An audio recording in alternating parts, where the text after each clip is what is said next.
Бактылуу бол, келечегиң кең болсун. Никени Алла Таала бир гана адамга белек кылып бериптир. Канча жаныбар бар, жандык бар, эч бирине никеге туруу милдет эмес. Бир гана бизде агарып көгөрүп бучугуланыш үчүн ак никеге туруш керек. Жалгыздык бир гана жаратканга жарашат. Калгандардын бардыгы жуп-жуу менен, пай-пай менен экен. Ушунча миллиард аялдан, ушунча миллиард кыздан тандаганың кызыбыз болду. Демек сен үчүн эң жакшысы ошол. Кызым үчүн эң жакшысы сенсиң. Кадырыңарга жеткиле, сыйлашкыла, урматташкыла. Сен белгилүү жигитсиң, блогер жигитсиң. Буга чейин каалаганыңды кылгансың, каалаганыңды сүйлөгөнсүң, каалаган жака, каалаган учурда чыгып кеткенсиң. Эми бир аз дискомфорт болот, анткени каяка баратасың деген суроо берген бир киши бар. Качан келесиң деген бир киши бар. Анан не кылып жүрөсүң деген дагы болуп калат анча-мынча.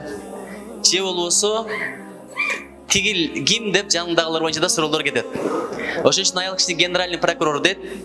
Генеральный прокурорго колдон келсе жакшы мамиле кыл, өчөстүрүп алба. Анткени аял киши кабыргадан жаралган дейт, кабырганы түздөйм деп кабаган кылып алба деген бир жакшы сөз бар. Сен жаратканга башый, Алла Таала аялыңды сага баш ийдирип берет.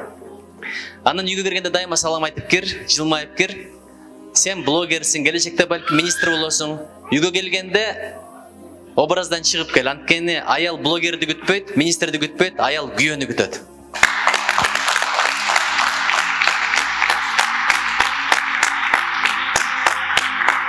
Анан кызым дайыма оматта болом десең, жеңиште болом десең, удачный болом десең, кайненең менен бир партияда бол. Памиринин жанынын жарымы бол, үйүнүн жарыгы бол, күнүнүн айы бол, түнүнүн айы бол, сезиминин гүлү бол, жүрөгүнүн үнү бол. Памир бул элдин жигити. Аял дейт эрдики, эр элдики деген сөз бар. Элден бул жигитти талашпа. Анткени ар бир аялдын кыялы ушуда, эң идеалдуу эркек ким? Аялынын жанында жүрө берсе, бирок акча таба берсе. Андай болбойт, эркек эшикке чыгып турат экен, карышкырды буту багат дейт.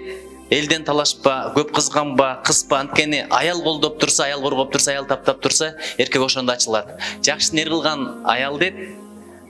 Башкачасы дагы бар. Эми көрөм, жакшы жигитти сен бий кыласың, хан кыласың, мен буга ишенем. Бактылуу бол кызым. Сен Курманжан Дарканын элинесиң, энебиздин наркын көрсөт.